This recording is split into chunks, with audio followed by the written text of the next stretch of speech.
Hello, Zachary. It's great to have you back. It's always a pleasure and always inspiring to hear your testimony and to have more information from you since you have a huge experience in everything that is spiritual.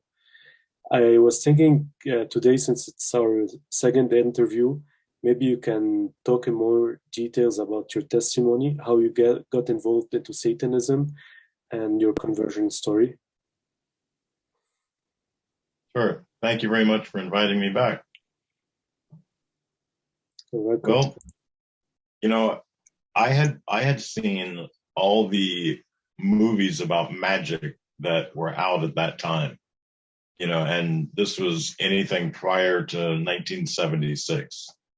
So, a lot of really scary stuff, like Rosemary's Baby and things like that. And I just had a burning desire to see if magic was true, see if that's something you can really do. And so I'm a little nerdy kid, and I know better than to walk up to my friends and go, "Hey, I want to see if magic works this weekend." Because I'm made fun of for enough stuff. I don't need to be made fun of for that too. But I decided I'm going to try a magic spell in real life because my parents said magic wasn't real, and the Baptist preacher said magic wasn't real. Apparently, they had not read the 33 odd verses in the Bible where God tells you not to do magical things. Why would God tell you not to do something if it was impossible to do it? Like, if you really couldn't murder somebody, thou shalt not kill wouldn't be in the Ten Commandments. If it was impossible to lie, thou shalt not lie wouldn't be in the Bible. So if it was impossible to do magic, God wouldn't warn you 33 times not to do it. But apparently my parents and my Baptist preacher, odd, had not read those verses. So I set about to try a magic spell in real life, and I thought, I don't like that pop quiz I get every Friday, but I don't want to kill my teacher. I don't like the PE things that the coach makes us do, but I don't want him to break his leg or anything. Although those things would prove magic worked. But I thought, what do I need more than anything? Cash. And if I had cash, I could get everything I wanted. Candy bars at that time were 20 cents. Comic books were 15 to 20 cents, and penny candy was a penny. So I could get all of that, and my parents would never know if I got cash. So I did a spell for money. And I went out the next day. I did my spell on Friday. On Saturday, I went out to play, and I found a can of tennis balls with a $5 bill in it. And I'm like, $5? That's a lot of money back then. That's the equivalency to about $30 now. So I was like, all right, this is nice, but this could have been a coincidence. I'm going to do it again next Friday. So next Friday, I did it again. And I found a $10 bill on the side of the road the next day. And I'm thinking, $15 in 8 days, this ain't bad. I can nickel and dime my way up to being a millionaire. But this could have been a coincidence. So at the same time as this is going on, I was in the 5th grade. And on the first day of class, this kid came up to me and he said, "Meet me in the bathroom at the first break." Well, the first break is at 10:20. I'm naive. I'm like, okay, I'm going to meet him in the bathroom at the first break. I don't know what's going on. So I walk in the bathroom and there's 50 kids in the bathroom, boys and girls. We've got it's a brand new building, new bathrooms, and a new lighting system where it takes a special key to turn the light on and off. But some kid, some genius figured out that if you unbent a paperclip and stuck it in there, you could turn the lights on and off. Like, genius. So we came in there and he said, "We're going to turn out the lights, make it dark in the bathroom, and we're going to chant this phrase about Bloody Mary a certain number of times. And if we do it right, a spirit of a burn victim will show up in the mirror." We're dumb. We're like, "Oh, okay, yeah, let's do that." It doesn't sound like anything that'll really happen. I mean, come on. If this was true, you'd have heard about this. Of course, we didn't have the internet back then. There were no computers. If you wanted a computer, you had to go to NASA and walk into this giant room that had a giant computer in it, that used, what are those things, tubes, can't think of what they're called now. But, no one had a PC. There were no laptops. There were no smartphones, nothing like that. And so we walk in the room, they turn out the lights, we chant the phrase, and the scary face appears in the mirror. And 49 kids ran screaming out of the bathroom. One kid, we'll call him an idiot, and I can say that because it was me, stayed in the bathroom thinking, this is the coolest thing ever.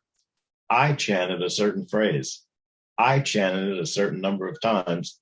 And so because of what I did, this face appeared. I can do this every day. This is so awesome. So every day at school, we would do this. And eventually, in the panic to leave the bathroom, a couple of kids got hurt. And I don't mean like they got bumped into. I mean, I'm talking broken arm, broken leg hurt. Like, everybody's running to get out of the bathroom. Somebody falls and nobody stops. Everybody keeps going and this kid got hurt. So they sent notes home that said, if your child is caught playing this game at school, they'll be suspended for 3 days. I had to walk up to my dad in the den and say, hey, we got these notes sent home. And you have to stand there and wait while they read it. And then they have to sign it and give it back to you. And I got to take it back to school. And my dad reads it.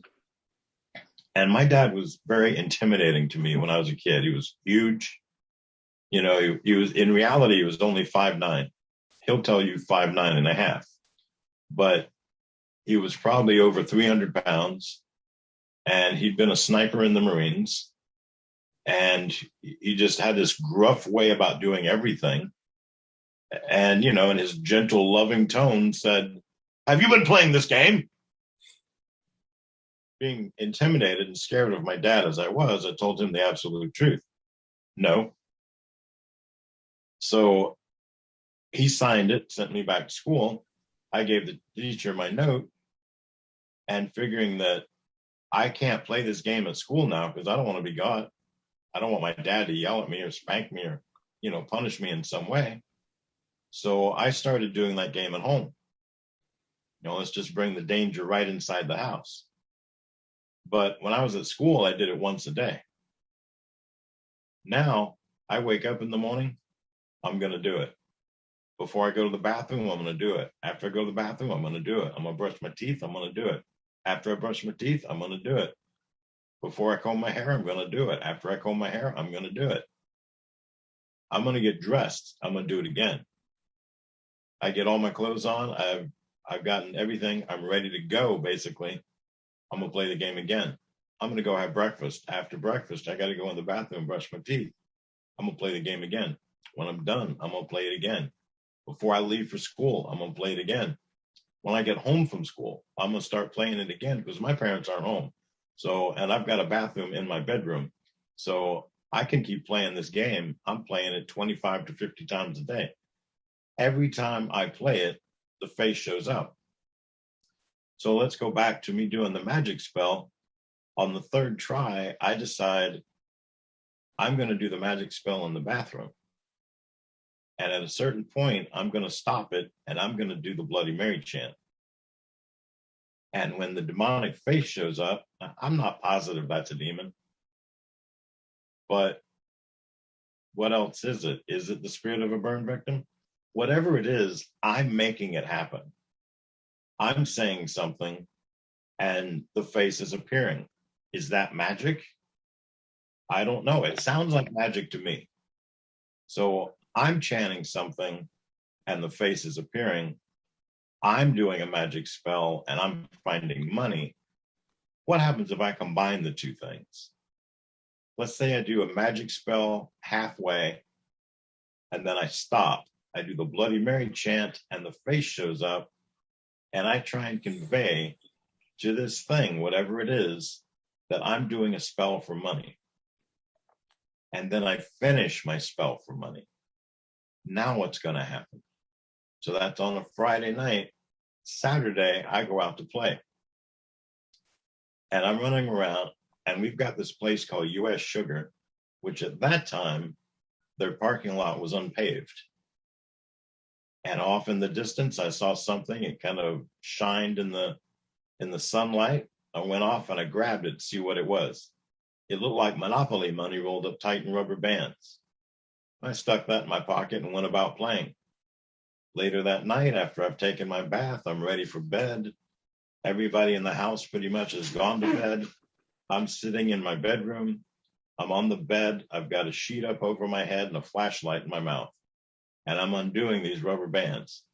And it looked like Monopoly money because I had never seen a $100 bill. And when I was done unraveling everything, I had 10 $100 bills. Now, at this point, I'm worth $1,015. And I know beyond a shadow of a doubt that magic is real and it works. And I can do this every day. If I did this every day, at the end of the year, I'd be worth $365,000. Within 3 years, I'd be a millionaire. Also, within the first year, I could buy a Lamborghini. That was my number one car. I wanted a Lamborghini Countach. Now, remember, I'm looking at this from a 10-year-old's vision, 10-year-old's eyes. I'm not considering how do I get to the Lamborghini store. My dad will have to take me. I have to give my dad $220,000 so that he can buy my Lamborghini. Where am I going to tell my dad I got $220,000? Once I buy the Lamborghini, which takes insurance, I didn't even know about insurance at 10 years old, but I couldn't imagine now, looking back on it, what would the insurance be on a Lamborghini? And then my dad is going to have to drive my Lamborghini home. My dad drives like an old man. You know, it's like, you're going to put an old man in a Lamborghini and go home. I would have lost my mind. Not to mention my dad would have lost his mind with how is this 10-year-old son worth $220,000? So, and I never got the Lamborghini. Now, I did get to drive a Lamborghini for a while when I was a high wizard, but it wasn't mine. I didn't own it. And it was appropriate. I drove a Lamborghini Diablo. So it was the appropriate car for a high wizard to drive. But again, I didn't own it. You know, everything that I had that looked like I was on top of the world as a high wizard, none of that stuff was mine. You know, it's like Satan likes to tell people pretty much use your illusion. You know, people think you have it all when in reality you have nothing, which is pretty much what he offers you even now, you know, not saying to high wizards, but to everybody. You know, he offers you a beautiful package. You know, it's all wrapped in bows and it's covered in glitter and neon lights. And you open it up and there's gold bars in it. And Satan tells you, don't examine that too closely, but you can look at it from a distance. Because if you examine it too closely, you'll see that it's gold-colored aluminum foil covering dog poop. You know, there's nothing in the box that you want. But he sells us a bag of goods, lies to us about what he's given us. And most of us eat it up and go, oh, yeah, I want that. You know, yeah, here's my soul. You can have that. And I'll take whatever you give me. And he didn't have the right to buy your soul to begin with. And what he gives you is never worth it. It's not a fair trade. You know, he gives you total, utter garbage. And then he takes the most precious thing you have and tries to lead you straight to hell. You know, you can't trust anything he says. As I tell people in my talks, if the devil tells you good morning, get a second opinion. Yeah. And what's the difference between the magic you practiced and like traditional magic tricks, like normal magic tricks? Normal magic tricks, sleight of hand, illusion, misdirecting somebody's eyes so that you're paying attention to one thing while something else is happening. That's MAGIC, Okay. and that's harmless magic. The magic that I practiced was satanic magic, and Aleister Crowley decided around 1900 that magic should be spelled MAGICK. So you can tell the difference in satanic magic and harmless magic. Okay. And so how, like, this led you to, I mean, like, you started to do magic as a young boy, and then this led you to become a Satanist? Well, when that happened when I was 10, when I was 11, I was involved in a sexual assault at school at the hands of a female teacher who told me it was my idea. I wanted to do it, that I enjoyed what happened to me, and that if I told anybody, I would get in trouble. I would go to prison. I would be expelled from school. My parents would disinherit me and disown me. And so I didn't know anything about sex. Again, this is before the internet. I didn't know that dirty magazines existed. And I believed her. She was a teacher. Why would she lie to me? So I just kind of withdrew into myself. And the only thing that gave me comfort and solace was more magic. So that's what I did. When I was 12 years old, remember I used to play D&D. I started playing when I was 10 years old, Dungeons and Dragons. And I always played with older kids. And we had this one young kid, he's about my age. And then when I was also 10 years old, he stopped hanging around. He stopped going to school. And we thought, all of us kids thought that he moved away. But he didn't move away. He just got homeschooled. And so when I was 12 years old, he came back into the scene. He started hanging out with us again, playing D&D again. And he was telling us about this other group that he hangs out with, that they all play D&D and they all practice magic and they all think magic works and magic is real. And I thought, I'm going to go check these guys out because I know magic works. This is something I can do all the time.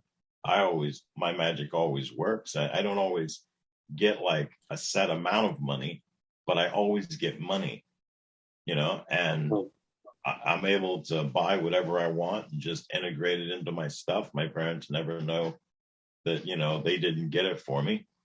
I've got like this gigantic walk-in closet.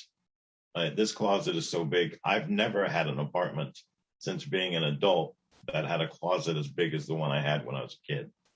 And there was so many clothes and so many shoes in it. If I bought a new pair of shoes and put it in there, my mom or dad is likely to look in there and go, "Where'd you get these?" I bought them at Goodwill for a quarter or something. They okay. They would never question that I didn't do that or that my mom or my dad didn't buy it for me instead. I had enough stuff that they got me that they didn't question anything else that I had. And we had a Goodwill in town that had a massive amount of stuff in it. I mean, albums, movies, books. I could buy any of them really cheap. And they don't know that I didn't buy it there. And I actually bought it at a record store or someplace where it cost me a decent amount of money. They had no idea of those things. So they just let me have whatever I had in my room was okay. And as long as it wasn't blatantly evil, like I couldn't have Playboy in my room. I would have gotten in trouble for that. But albums and books and, whatever toys or whatever that I wanted, those things were all okay. Yeah. So, I'm doing that, but I'm doing it by myself. I don't have a group to do this with. So this kid tells me about this other group, and I decide to go check them out. At my house, we get 3 meals a day and a snack if my mom's in a good mood. But over at this place, you can eat as many meals as you want. You can have anything you want. I mean, at my house, it's, fruits and vegetables, fruits for snacks, vegetables and a meat dish for dinner. For lunch is usually a sandwich. For breakfast is usually cereal. Well, over there, if you want to live on Snicker bars all day, you can do that. You want a bag of chips for dinner, you can do that. You want pizza? You know, at my house, I maybe had pizza 5 times in my life in 18 years. You know, but at this place, if you want pizza every night, that's fine. Hamburgers every day, that's fine. You know, Snicker bars at every meal, that's fine. You know, that's totally awesome. You know, I learned that the perfect thing to do after you've had a big meal is to smoke a cigarette, you know, or to smoke a cigar. You know, if you're kind of hungry, but you're not sure if you can eat everything they're putting in front of you, smoke a joint and get the munchies. Then you can plow through as much food as you want, you know, or have a glass of wine with lunch or with dinner. Or after you've eaten, now let's start doing shots. See how long it takes you to get drunk and pass out, you know, or let's take ecstasy and see how it feels to roll. Or let's take acid and ecstasy at the same time. It's called candy flipping. And let's see how that feels, you know, or let's do mushrooms all day long. And the more bitter the mushrooms, the harder the trip is going to be, you know, and you're getting all these experiences. Remember, I'm 12 years old, you know, so I'm totally into everything that they're doing. We're going to do a drug salad where you dig your hand into a bowl that's filled with pills. You don't know what anything is, and you pop 1 or 2 and see what happens. You know, this was so dangerous. These were very dangerous practices back then. But to me, it's all fun. I'm doing stuff that I know I'm not supposed to do. I know that I'd be in trouble for it. My dad caught me. And this kid eventually came up to me, this older kid, and he goes, you know, you're in a satanic coven, right? And he just ran away, you know, and I'm thinking, you know, I just laughed it off. You know, I was like, there's no way this is a satanic coven, you know, because in the old movies that I watched, when the scary character, the devil's on the screen, or the evil satanic witch or voodoo practitioner or whatever it is on the screen, the music gets really scary and it's eerie. And you feel the evil coming out of the screen. And you know that's the bad guy. You know, it's kind of like on the old Adam West Batman show, Batman and Robin show from the 60s, when the bad guy, when the Joker on the screen was tilted. And then when Batman came back, it stood upright.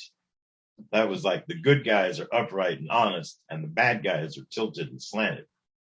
So the bad guys, you can always tell the bad guys on the screen. You can tell the good guys on the screen.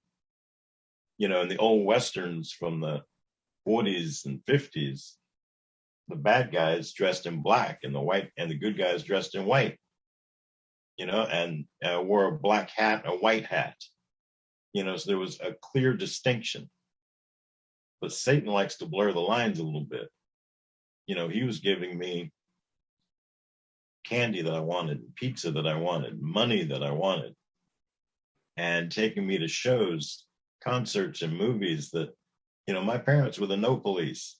Can I go see the Moody Blues in concert? No. Can I go see this movie at the theater? No.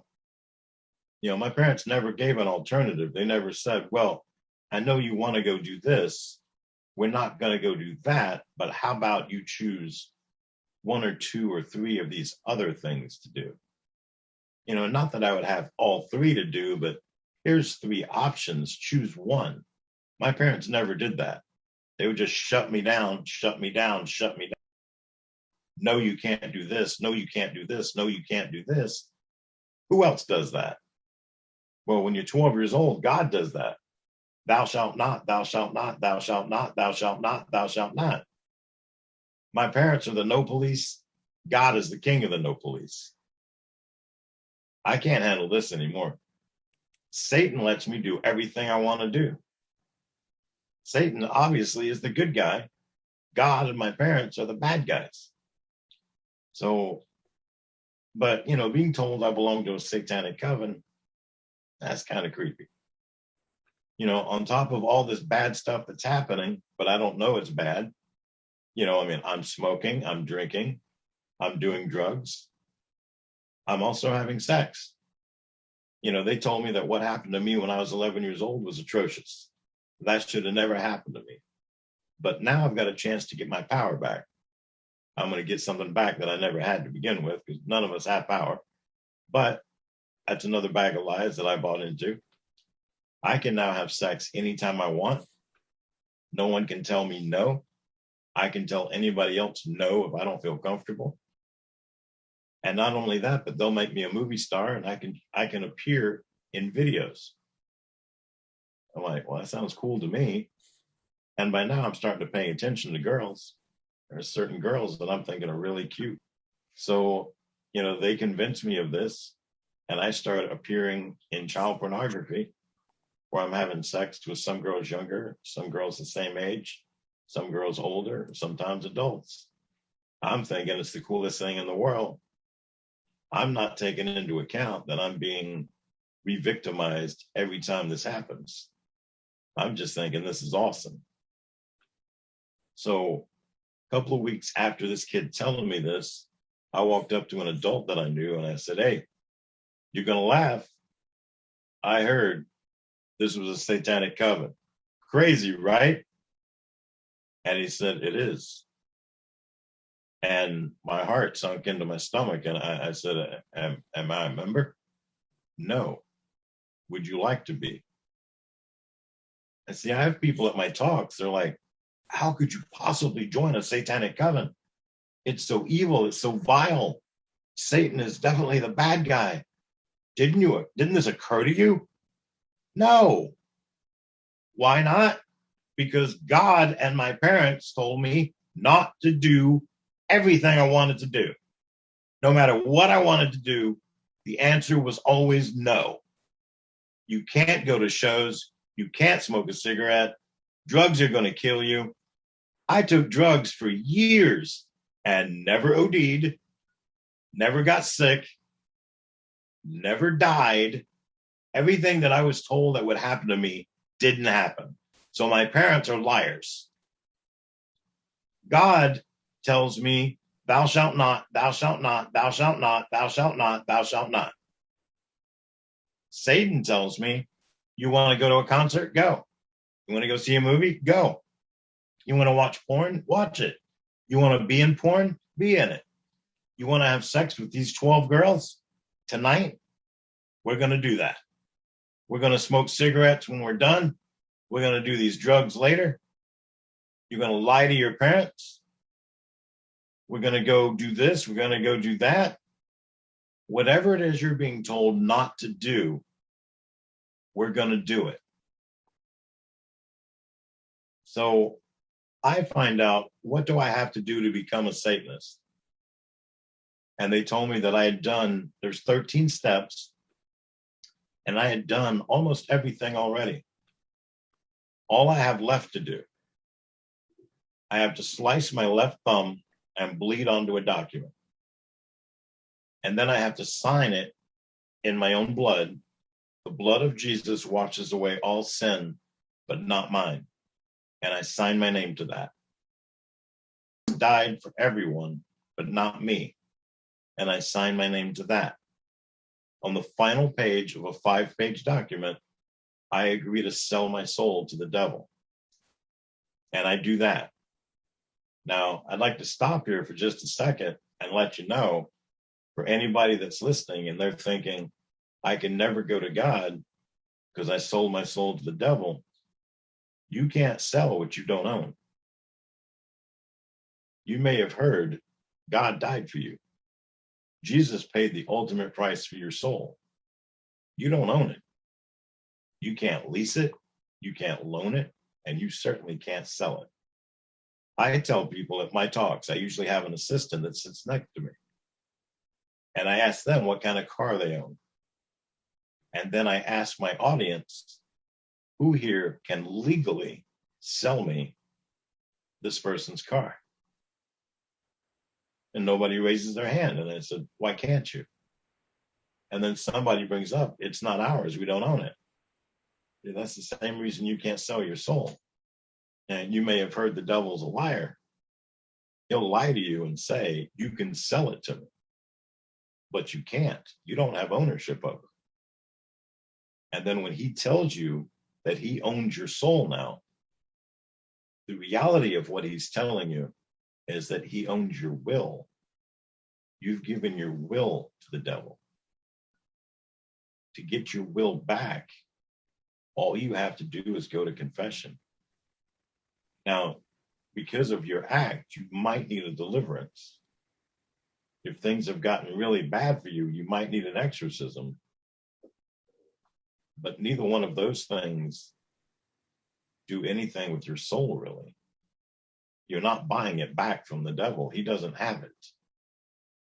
All you did was give your will to the devil. Now all you've got to do is give your will back to God. But as the 13-year-old child that did this, and not being Catholic, I didn't know any of that. All I knew is that I had sold my soul to the devil. And then we had a party celebrating that I'm now a Satanist. Oh yeah, I left out a step. You show up at this meeting and I'm dressed in a white robe, signifies I'm losing my innocence. You're baptized in a vat of human blood, pig's blood, and human urine, full submersion.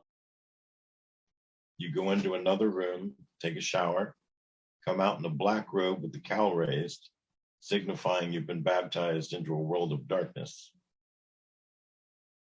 You sit in a chair and they hand you a wheel with a crucifix in it.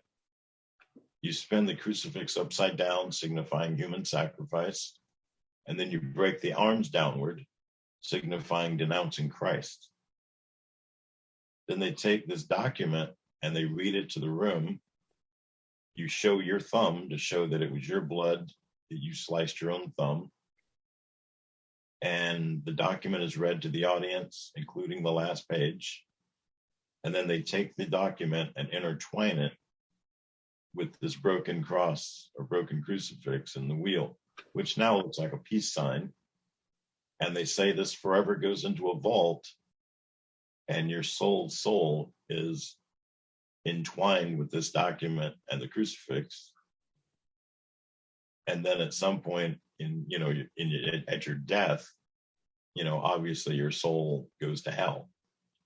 And so really there's a celebration at this point. You have this giant party and you're celebrating that you're now a Satanist. But the reality is you're celebrating that one day you're going to die and go to hell. And so when I was 14 years old, so remember I joined this when I was 13. When I was 14, we had a sex party. It was all the males, 12 to 15 years old, and one female that was 19. And we were told the purpose of the party was to make her pregnant. And because we were going to do an abortion almost 9 months later. And they told all the kids that at the same time. And they asked me what I thought about that. And I said, that's cool. And then I went home to look up the word abortion because I didn't know what it was. My dictionary was so old, it didn't have the word abortion in it. So I went to the library to look up the word abortion. I found two books side by side. They both had the word abortion on them. Both books were about, almost 2 inches thick. It's like, I went to school with Cliff Notes. I got to get the Cliff Note version of these books. I'm not reading 2 inches of a book to figure out what an abortion is. So about a week or so later, I went back to my satanic coven and I said, hey, I've heard I've got to do an abortion. I don't know what that means. I don't know what I'm supposed to do. And the guy said, oh, you're killing a baby in the womb. I was like, is that legal? Oh, yeah. In the womb legal, out of the womb murder. Okay. So I practiced for a few days, or for a couple of weeks actually, with a scalpel and an apple or an orange or a ball of Play-Doh. Now, my job as the main magic practitioner, and as most people that are in the coven, like the new people that come in, they're wearing a white robe. The ones of us that are actual members of the coven wear a black robe with an inverted red pentagram. The magic practitioner wears a red robe with an inverted black pentagram. So that's the outfit that I wore. Because I wanted to practice magic, and they recognized that in me. And so I got to wear the red robe. My job at the abortion is to get blood on my hands. Now, whether that's the baby's blood or the mother's blood, it doesn't matter. I just need blood on my hands, and then I do the magic spell. So we're practicing magic. I'm practicing for this spell for almost 9 months. I've never been in an abortion before. I don't know what's going to happen there. There's 150 people there. There's a group of men that are chanting, that have prayers going to the devil and to demons to keep any police or law enforcement at bay or away from us so that nothing happens, nobody gets caught. There's a group of women on the floor that are nude, that are chanting our bodies ourselves. There's 13 high priests and priestesses, which is what we had in our coven, that are surrounding the birthing table. And then I'm standing there, I'm wearing a surgical mask and gloves, but I'm still wearing my red coven gear. And the abortion doctor and nurse are standing there with me. And the coven members are chanting. They have a chant going this whole time. It's like a prayer to the devil. And we're doing a late term abortion. So the baby's body is delivered fully except for the head. The head is still inside. And I can spare your audience what a late term abortion is, but it is viable. I mean, you can look it up on the internet and see what actually happens. But, you know, at a late term abortion, the baby is definitely viable. It could definitely live outside the womb at this point if it had medical attention. You know, and these are things that I don't know if you know, people realize this, but when President Obama was the president, he signed a bill that said at a late term abortion, if the baby lived through the abortion, and remember at this time, the baby's viable, it would live. You're allowed to put it on a table basically and cover it with a blanket and then roll it into the darkness and just let it die. This is a live baby. It's fully developed. It could live if it had medical attention. And President Obama said, oh no, let it die. We're just going to roll it into the dark, not give it any attention, not love it like it should be loved, and just let it die. And people were excited in America to vote this president in. Everybody wanted President Obama to be there because he was the savior of the United States. Very good. So at our abortion, it was a late term. The baby could have lived. They murdered it, but it's considered an abortion being inside the womb because they don't deliver the full baby. Then after the baby's dead, the doctor dismembered it and threw it to the women on the floor who ate it. They devoured everything but the bones. And we had this giant party afterwards celebrating what we did. Now, I'm feeling like pure adrenaline, like all my blood was replaced with adrenaline. And I'm like so nervous and so amped up, I can barely stand. My hands are shaking. I'm excited with what I just did. My participation was I got blood on my hands. I didn't in reality do anything to harm the child, but I also didn't stop the killing of the child. I didn't rescue the child. I let it die. You know, I was 14 years old. It was about 3 months prior to turning 15. I didn't see anything wrong with what I was doing. You know, I was told this was legal. Nobody said it was immoral. You know, I didn't look up anything about the abortion or about what abortion was. I just listened to what they said. Now, I could have looked it up. I wasn't illiterate. I could have seen that it was wrong. I didn't know that the word abortion, you know, in another form was in the Bible. You know, there's a Bible verse that mentions, I think it's in Galatians and in Revelation, and it talks about sorcery. Sorcery in the Bible, in those two verses, does not refer to magic. It refers to the original word was pharmakeia. And pharmakeia was a concoction that women would drink when they were pregnant that would cause an abortion. You know, and it would sometimes kill the mother as well. But they rewrote the word in the Bible as sorcery, figuring that everybody would know what that is, not realizing that now, when the word sorcery is seen, we think magic. Yeah. And magic was not what the writers of those verses intended. You know, it was a potion, basically.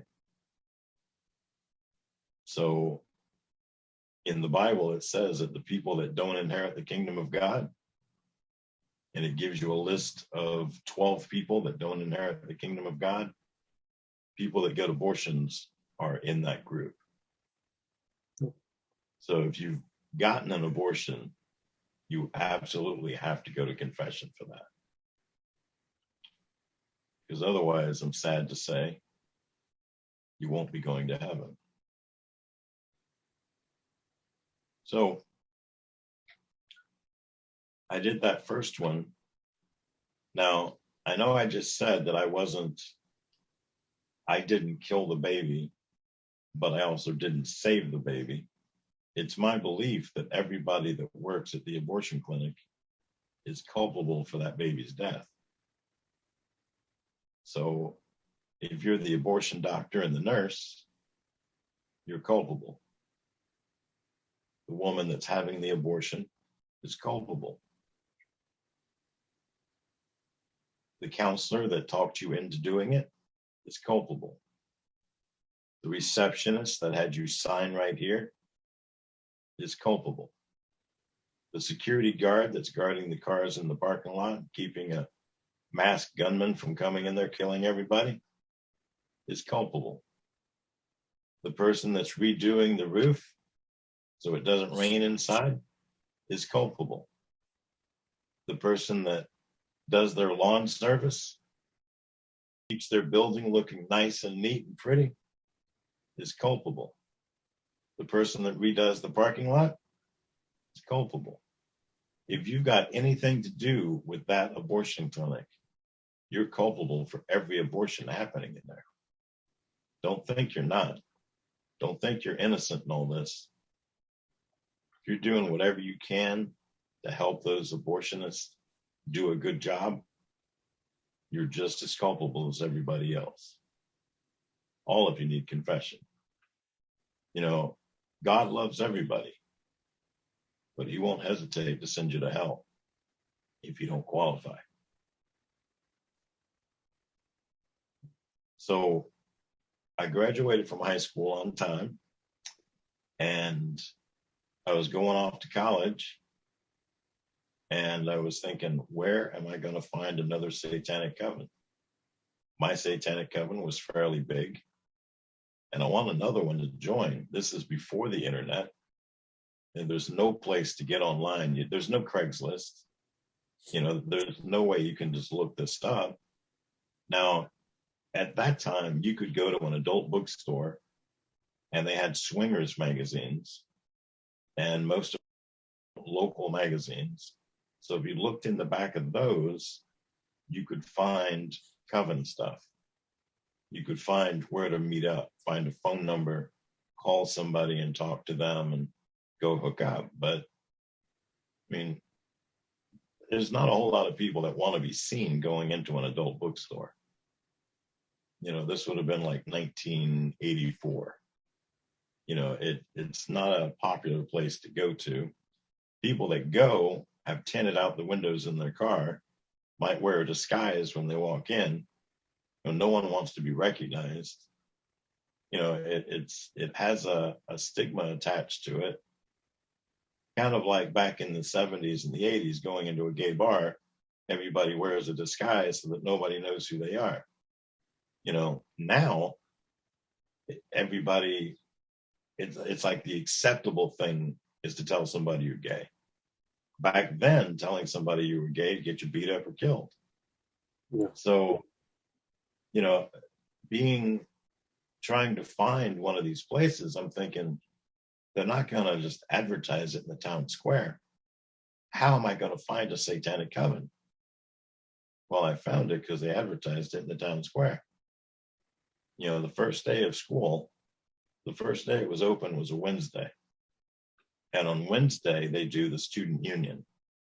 And they have all these tables out in the student union and all these banners advertising for groups for you to join. So you've got the Baptist and the Catholic student union, and the Republican, the Democrat, and the Monarchy Party student union, and the Satanic and the Wiccan student union. So I went to the Satanic student union meeting. And this is a bunch of kids away from home for the first time. And they think that Satan is all about getting drunk, taking drugs, having sex. Well, I've been doing that since I was 12. I don't need a satanic coven for that. And these kids made up magic spells on the spot. Like, it's not a real magic spell. They're just like, well, now I'm going to wave my wand around and say hocus pocus, and you're going to do this. It's not how magic works. And these guys were like, Saturday night, we're going to get together and we're going to get drunk and we're going to take some pills and we're going to have sex. And then guess what they do on Sunday? They go to church. Not a satanic church, Protestant church. Because Satanic Coven is a club. They don't really believe that they're worshiping the devil. Remember that in Protestantism, once you've accepted Christ into your heart, you can then sin as much as you want. Yeah. Because it doesn't matter. You've already accepted Christ into your heart. Once you die, you're going to heaven. Everybody goes to heaven. Once saved, always saved. Once saved, always saved. Yeah. So they've got those rules, and so here's these guys. I'm watching them do all these things that anybody else would see as a sin. But the next day, they're worshiping God, stomping their feet, clapping their hands, banging the tambourine, worshiping God, because Saturday they're going to be back in the Satanic Coven and, worshiping the devil. But they're not worshiping the devil because it's just a club. And the next day they're praising God again. So, that's not what I'm looking for. I want the real deal. I want the Satanic Coven that I came from. Those guys were real. They were legit. These guys did abortions all the time. I didn't do them all the time, but I did them, so I want that.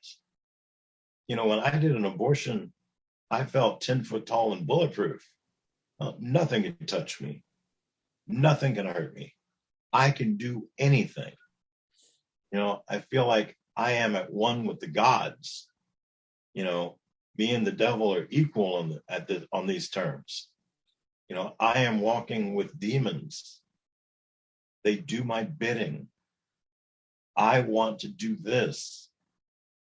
And this coven I'm with is fake. I want a real coven. So I called my first coven. I said, hey, I joined this coven and this is what they're doing. I can't handle this. I can't come back to you because I'm at school, but you got to put me in contact with another coven. And I'd read a book that talked about the Illuminati and about Bohemian Grove. And I didn't know if either one of those things were real, but can you help me out? And they said that they knew a church, they knew World Church of Satan or Satan's World Church. It's the same thing, same coven. And they gave me an address and a phone number. And I called and I had to answer some questions. And they told me where to meet. It's this giant warehouse. But this warehouse is like the size of a super Walmart. I'm not even sure that we had super Walmarts back then. We had Walmarts, but I don't know that we had a super center. But this building was as big as a super center. And I showed up, there was like over 10,000 cars in the parking lot. And I walked inside and I was partying with thousands.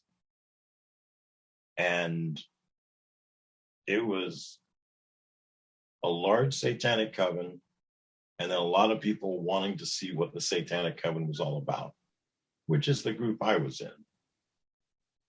Now, I saw this guy. This guy is dressed in a tuxedo. He's got a top hat, a wand, corpse paint on his face.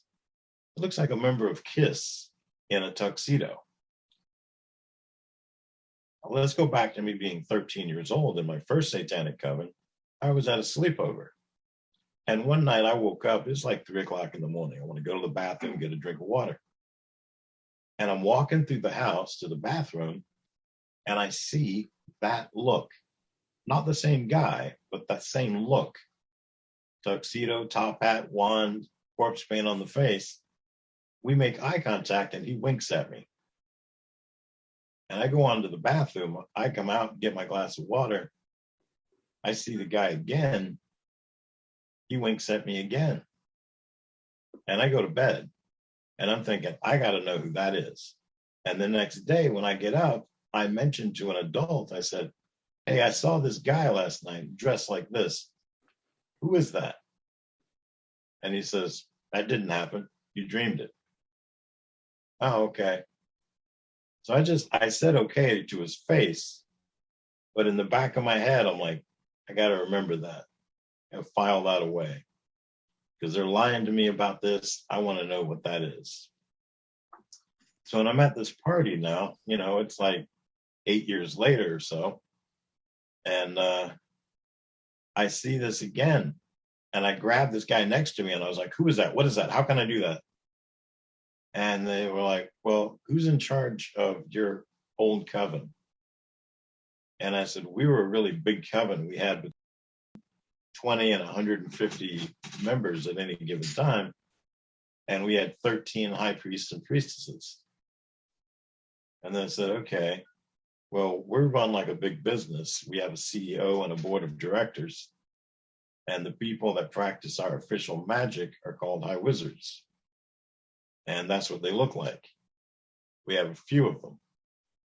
There's apparently between 2 and 5 in the world, but the number could be as low as 1 or as high as 10. And I'm thinking that's the coolest thing in the world. How do you become the high wizard? Nobody knows. So I figured if I wanted to be the high wizard, well, somebody did know. They said that you're handpicked by Satan. That's what another guy said in the group. And I thought, well, if that's true, then all I got to do is get the devil's attention. And maybe I could be the high wizard. I wore the red robe at the other coven. So I was the official magic practitioner. If I want to officially practice magic in this coven, I need to get Satan's attention. So I started volunteering with their inner coven members to do abortions. Said that I knew how. You know, I knew what I had to do. I knew I had to get blood on my hands, and that I had wore the red robe at my old coven, and I gave them phone numbers of my old coven so they could verify that. You know, they asked me if I was ever the high priest, and I said no. Well, it turns out it was a good thing I never said I was the high priest. See, in a satanic coven, let's say you started a satanic coven, but nobody would follow what you say. Nobody would follow your orders. Nobody wants to do the same type magic you want to do. So you're alone in the coven. Well, that makes you a coven of one. And since you're the only member, that makes you the high priest. And let's say that you did that 20 years ago. And maybe you practice one magic spell every year. And it may work and it may not. So now it's 20 years past that. If you wanted to join this other satanic coven, they would ask you, how long have you had your coven? Well, you've had it for 20 years. And you've been the high priest the whole time. Loosely based, it's true. You've been the high priest for 20 years, even though you were the only member. Now, because of that, coming into this other coven, you've got no rank, no power, no authority, because anybody can claim they were a high priest or a high priestess, and there's really no way to prove it or disprove it.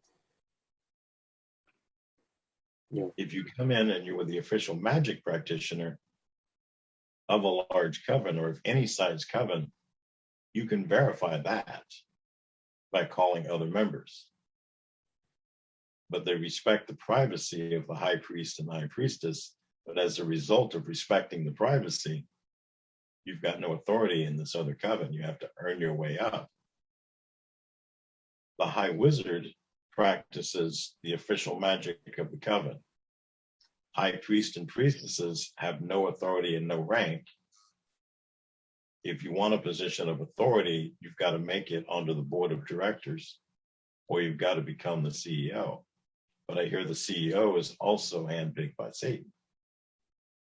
So you've got to get Satan's attention.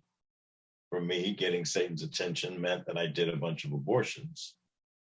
And then I got this letter in the mail stating that I was being called before the CEO and the board of directors.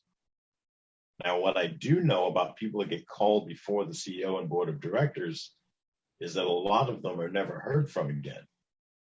Like they show up and they disappear. And I'm thinking, I ain't going out like no sucker.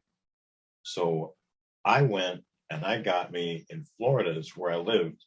We have a 2-week cooling off period when you buy a handgun.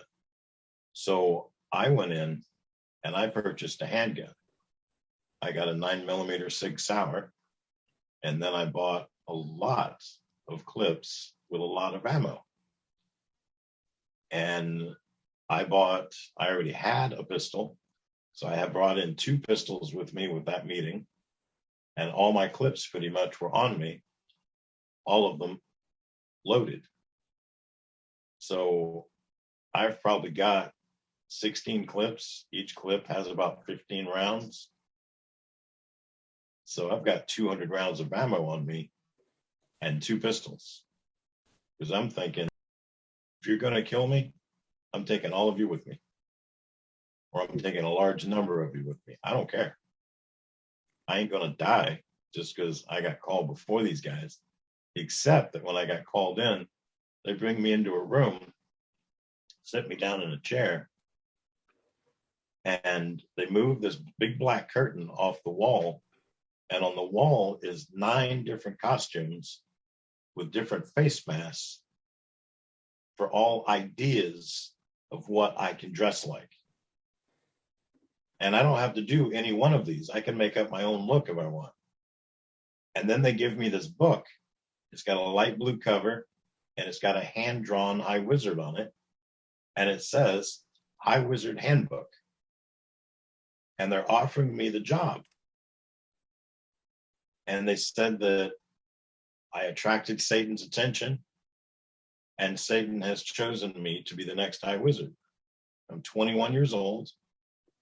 At the time, I was the youngest high wizard. I don't know if there's been a younger one chosen since me or not, but I opened up the cover. First thing it says, no one can tell you what to do. People can ask, they can request, they can do it in letter form, they can, send you a postcard or a letter, they can ask you in person, they can call you on the phone, the coven itself can contact you, but no one can tell you what to do. If somebody pays the coven $1 million for a magic spell from you, you don't have to do it. Even after they've paid the $1 million, you can tell them no. It's up to you. You're not paid for what you do. I mean, you're basically working for free. Some people will give you gifts, and I live for those. I mean, I got gifts that I truly loved. One of my favorite gifts, somebody gave me a Conan the Barbarian pinball machine. The game was so big that the pinball inside was about the size of a bowling ball. Oh. It was a gigantic game, and it was so much fun to play. Somebody gave me a Range Rover. I mean, all the bells and whistles on it. I'm not a big fan of the Range Rover, but getting one for free was pretty sweet. I was loaned a Lamborghini Diablo. I was in the 90s. I love that car. My color of my car was Evil Angel. There's Evil Angel and Evil Elf. Evil Elf is a deep purple with glitter in the paint. Evil Angel is deep purple that's so dark it looks black until the sun hits it, and then it looks purple. They let me custom color my car that I got to drive around, and everybody thinks that the High Wizard owns a Lamborghini Diablo. I'm staying in mansions all around the United States. None of them belong to me. All of them belong to somebody else, but everybody that's staying there, everybody that's in that town, in that city, thinks it's mine. I stayed in a condo in Manhattan.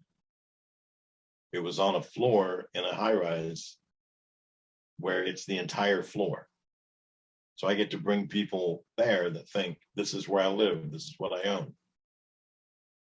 I've got $87 million in my bank account. Mm.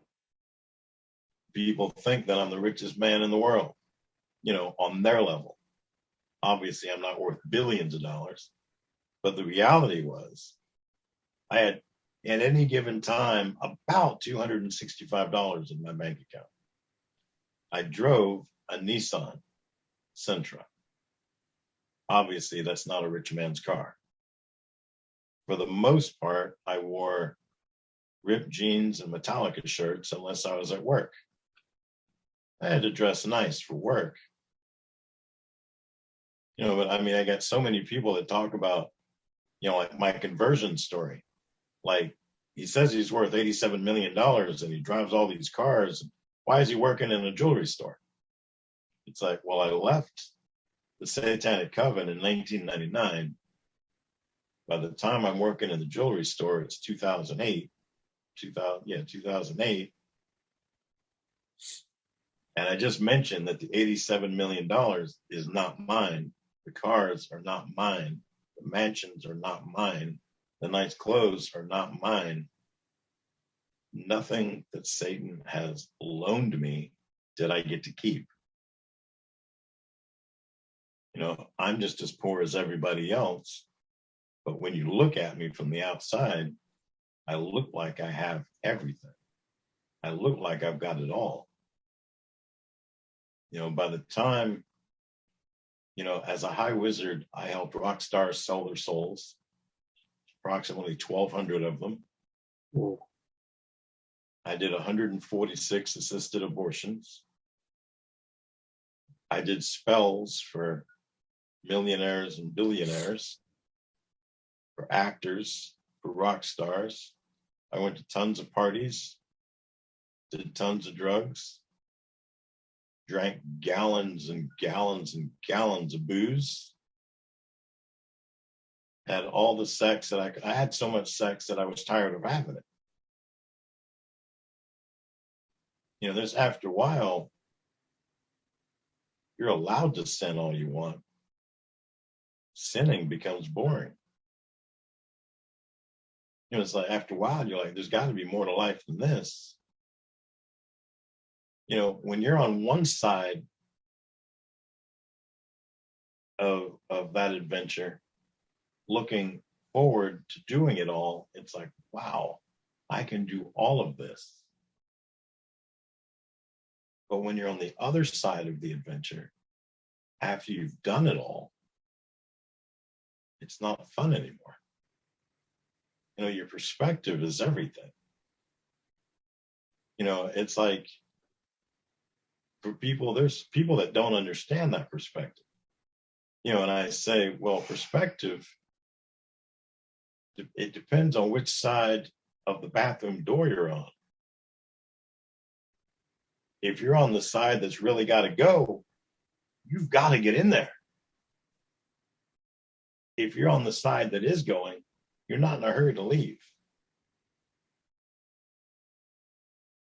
You know, there's only so much of something you can do before, even if it's something you love, that you don't want to do anymore. You know, I wanted to leave, but I know that to leave a satanic coven, you've got to die. Once you're the high wizard, you're the high wizard for life. So I can be murdered, I can die of natural causes, or I can commit suicide. Well, according to the document I signed when I was 13 years old, whatever the root cause is of my death, I'm going to end up in hell. I wasn't 100% convinced that hell was real. But, you know, and having been Baptist when I was growing up, we have that once saved, always saved mentality. So I'm the high wizard, but when I go to the Baptist church, I'm going to die and go to heaven.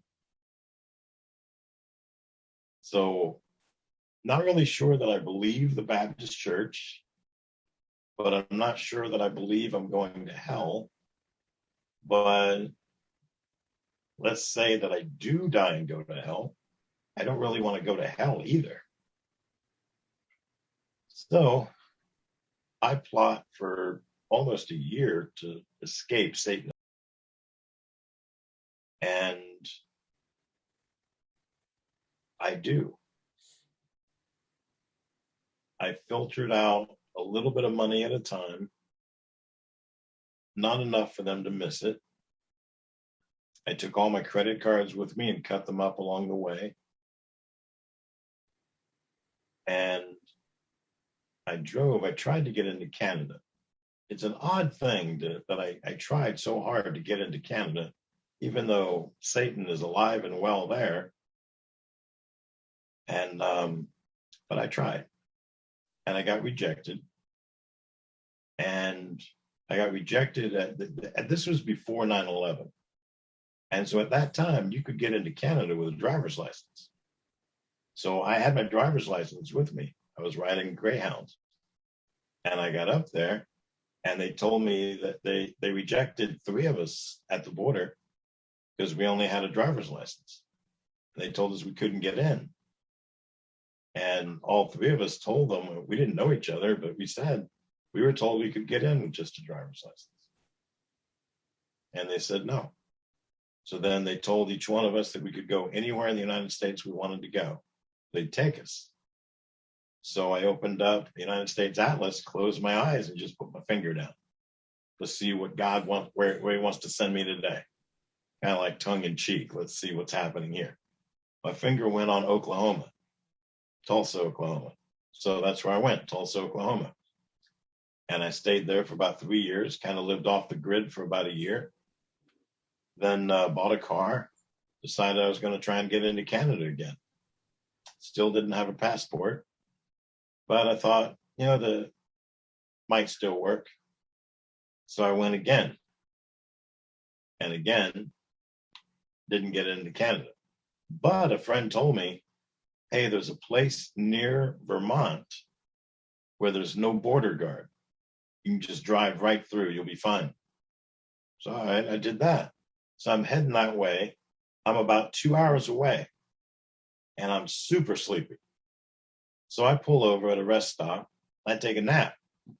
I figure I'll wake up in a couple of hours and I'll do it then. Except that when I woke up, it was the next day.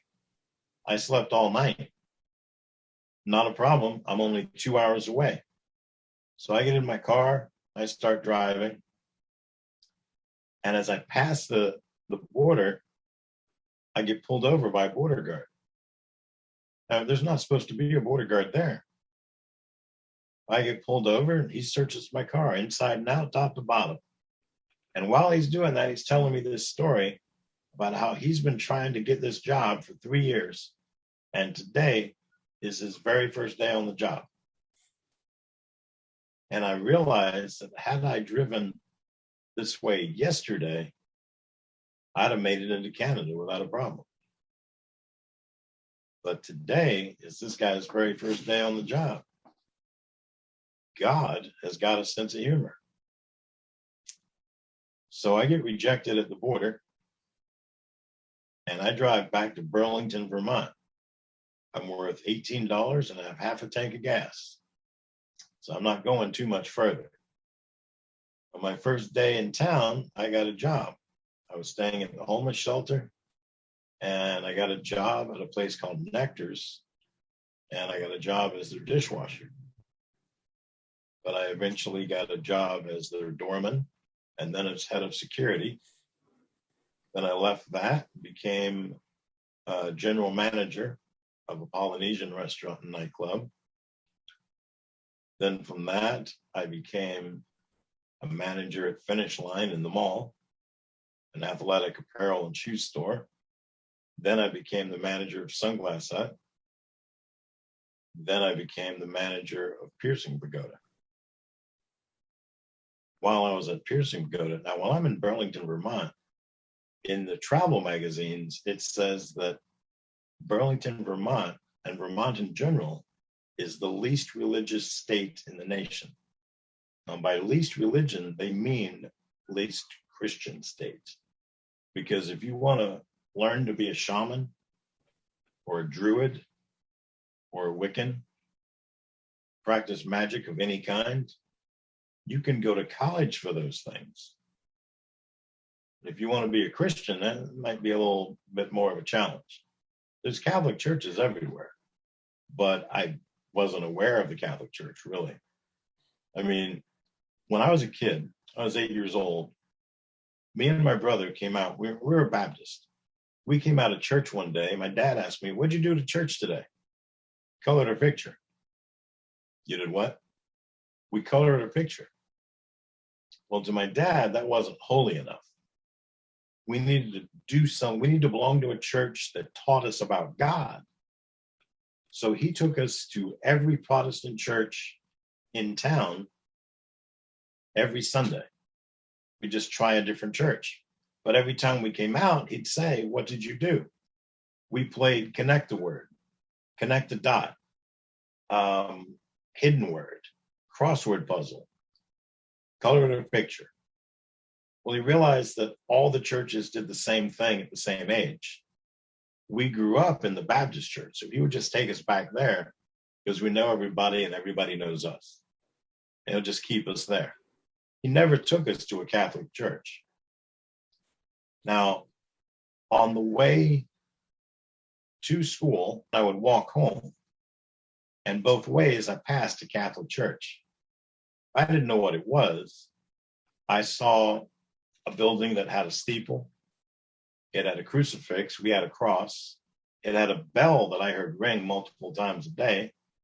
They had stained glass windows. They looked the same as what we had in our church. And at our church, we had the Baptist preacher wore a suit, either black or blue, and his wife wore usually a flowery dress. Well, at this church, there were men with a black jacket, black shirt, black pants, white collar, no tie. I couldn't figure out which man was married to which woman, but they all seemed nice. And one day, when I was walking past that, I saw this woman who was a nun, and she looked like love.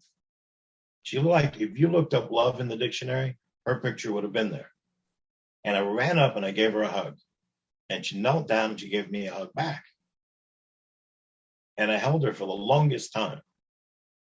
And then I looked up and my friends were way off in the distance. So I tore away from her and I took off running after them. And the next day, my dad's giving me a ride to school. And we're passing this Catholic church. And I was like, Dad, what is that building? That's the Catholics. Well, I could read the sign. It says Catholic Church. What's a Catholic? Doesn't matter. They're all going to hell. Okay. So whenever I saw a Catholic church, I was reminded that one day I'm going to see all them in hell. Okay. So I got married in October 2007. My wife had grown up Jehovah's Witness. She recognized Jehovah's Witnesses as a cult. She wanted to join a church.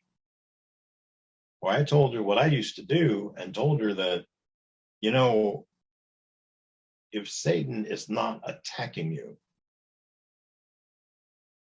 not attacking a particular church, why would you belong to that church? I mean, yeah, on the one hand, you're totally safe. The devil's not attacking you, but if he's not attacking you, you're not doing him any harm. He attacks those people that do harm to him. We stopped attacking the Baptist church in the 90s because we watered down their faith. We got them to think that joining the Freemasons was okay because they all did it.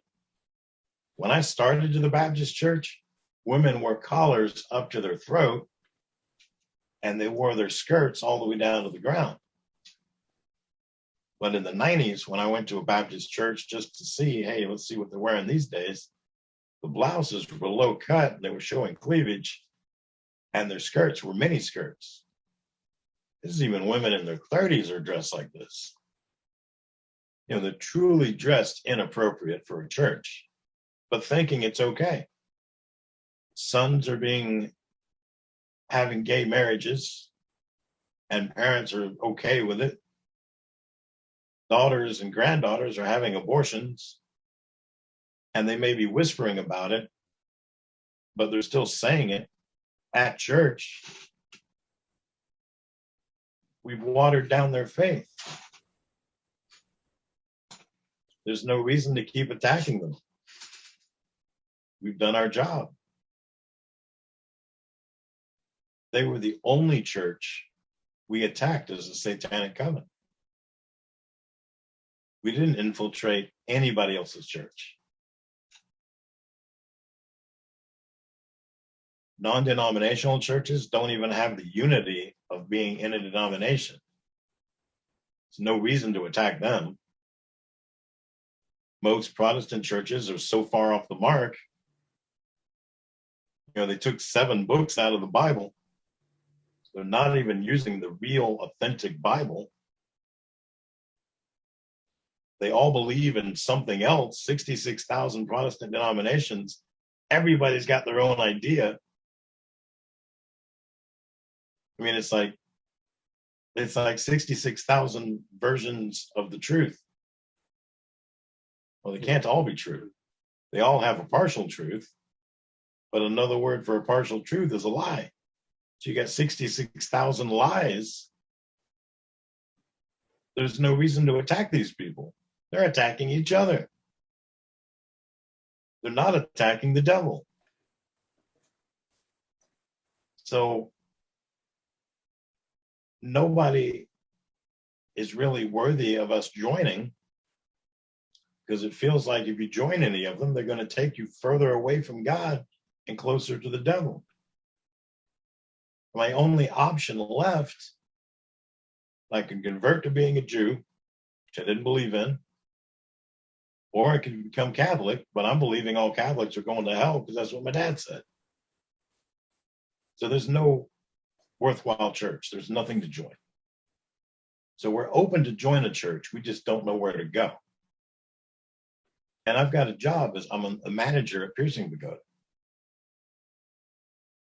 And the night before, I did a magic spell.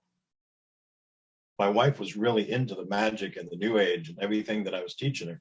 She thought all this stuff was the coolest stuff in the world. You know, my wife was a manager at Spencer Gifts. I would come in there every once in a while and sage the store. In reality, I was bringing more demons into the store. She couldn't understand why all this creepy stuff was happening in her store, because that store it attracts demons. There's so much satanic stuff that they sell in there. So I go to work one day. This woman comes up. She wants a pair of gold hoop earrings.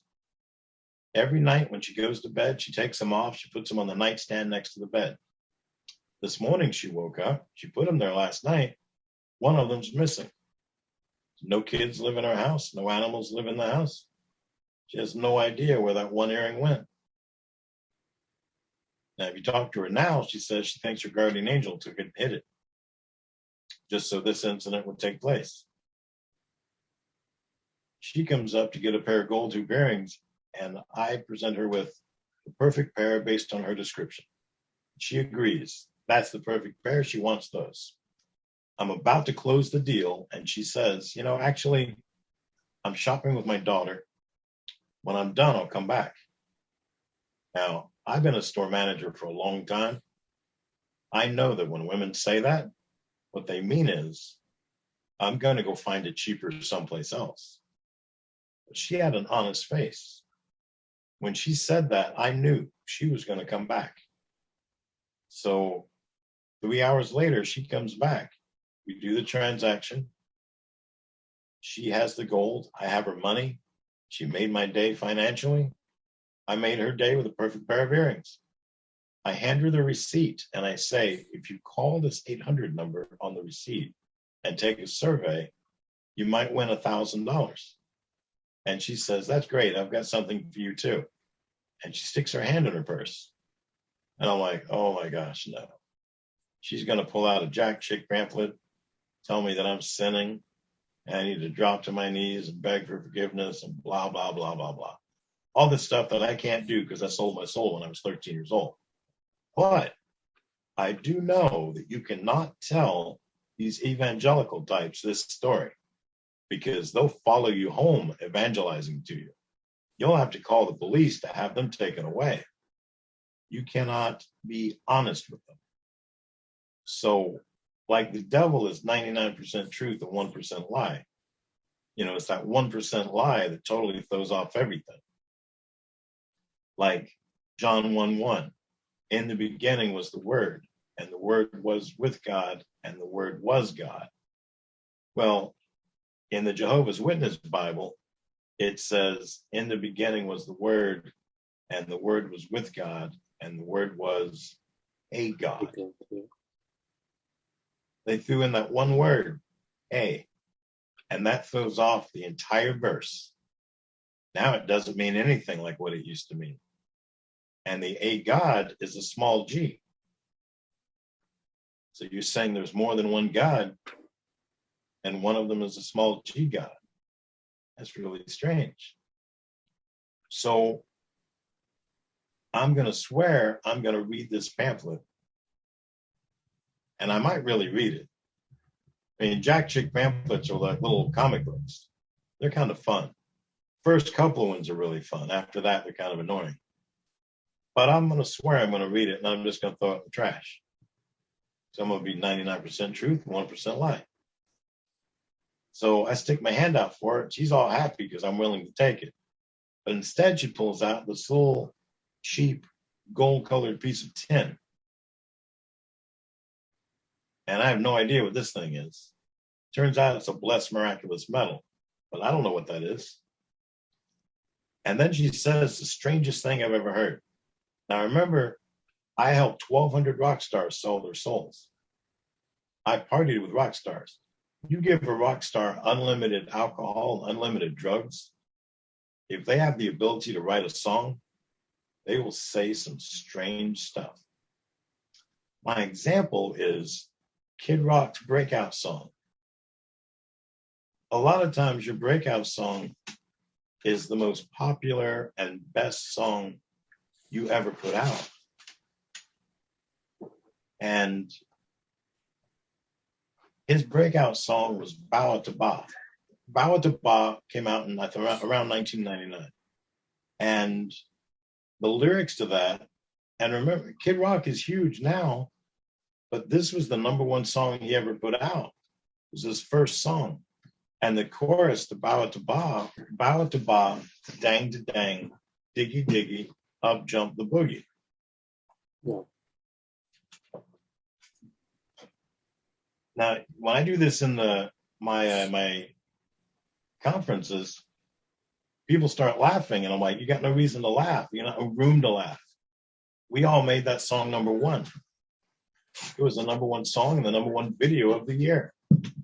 You couldn't escape that song. It played everywhere.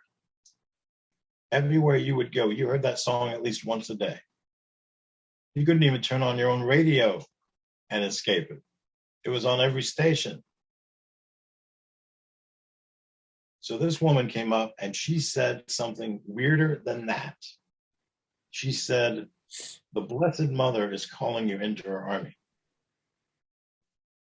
And I thought, Blessed Mother, Isis, Gaia, I don't know who that is.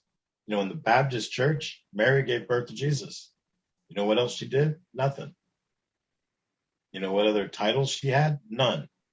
You know what other names she had? None. There was no other story. We didn't hear about their escape into Egypt, and we didn't hear about the wedding at Cana. And the reason you don't hear about the wedding at Cana is because Jesus turned water into wine, and Baptists don't believe in drinking. So we couldn't hear about that story either. So, and she says it's very powerful. The Protestants don't bless anything. So I just kind of tune her out. I go to my happy place. And I just start thinking about other stuff. And she's going on and on and on. I have no idea what she's saying. I've totally tuned out everything she's saying.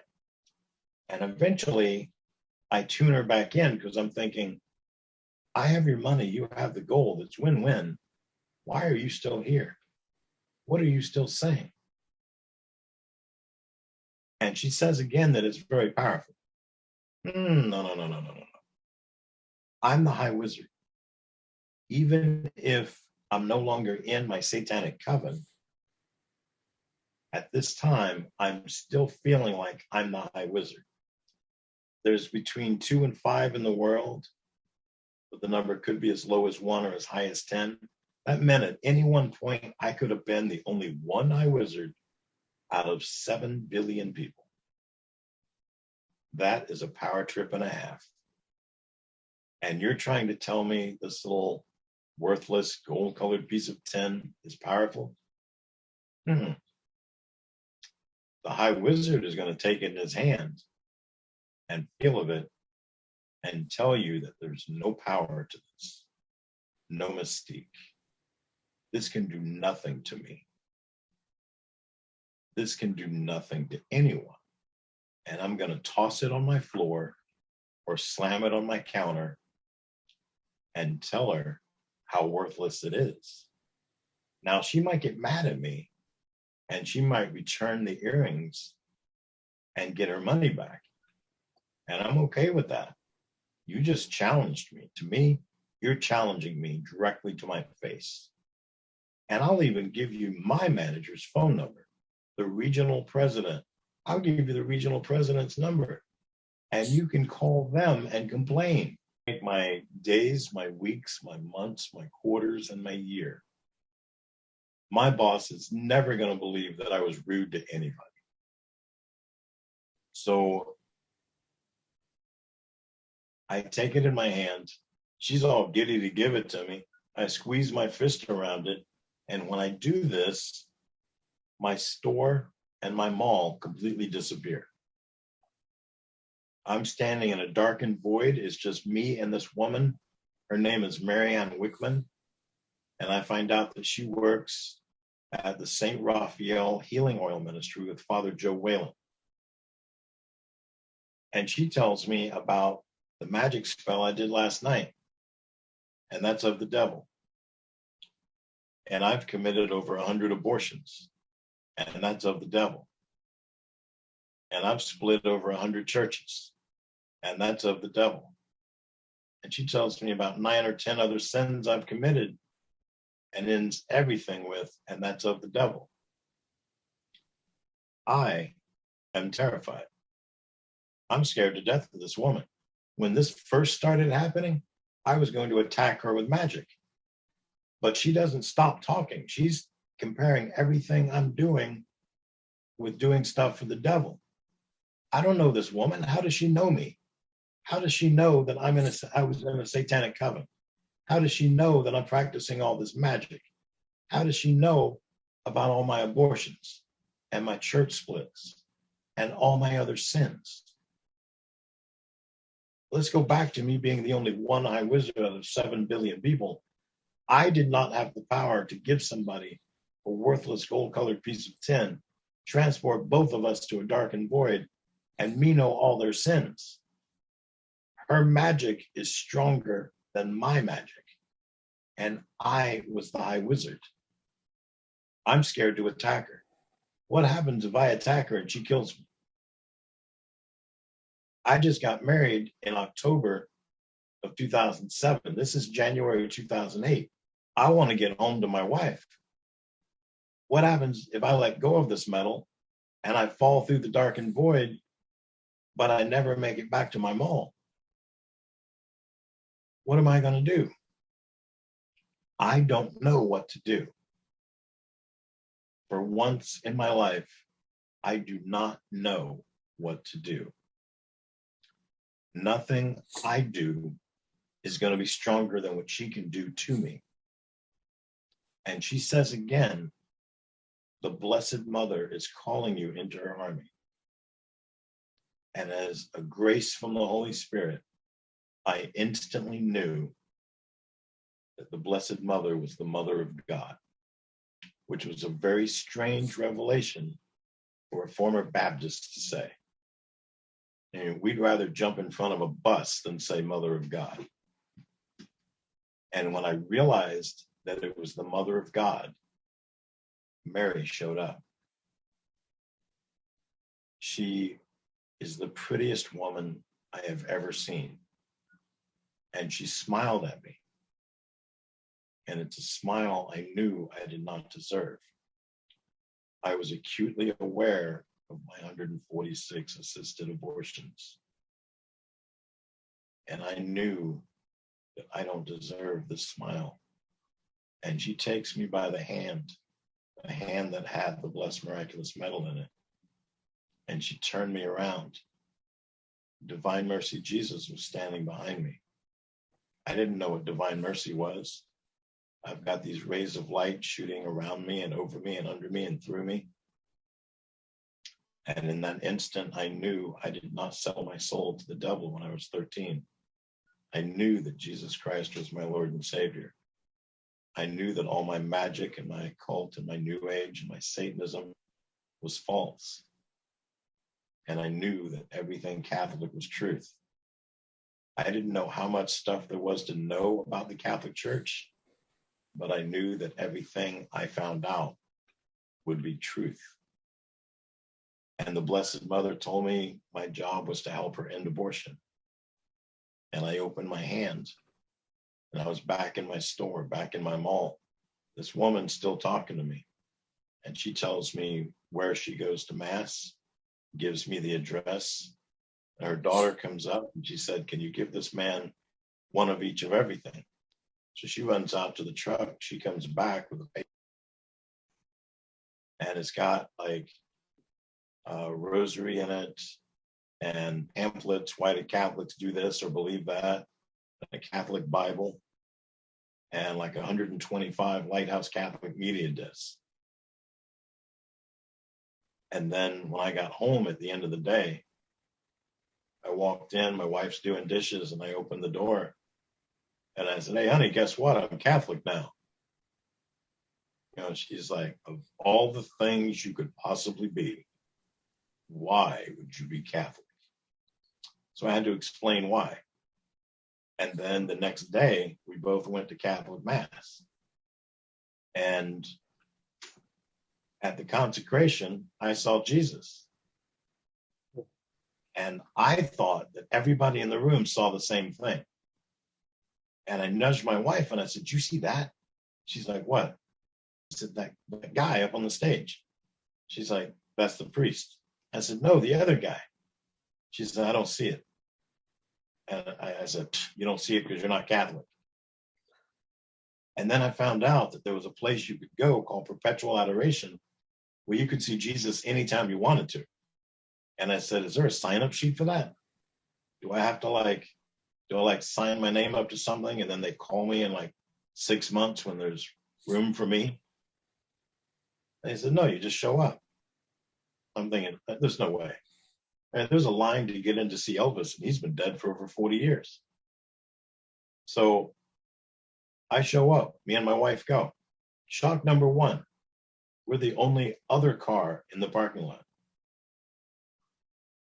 Shock number two, there's no line to get in. We walk inside the chapel. It's me and my wife, this woman, and Jesus. This woman looks at us like a deer in the headlights and starts packing her stuff as fast as she can go. If this was an Olympic event, she got gold. And she tells us, "You can't leave till somebody else comes in." And bam, she's out the door. Why would I leave? I'm in a room with God.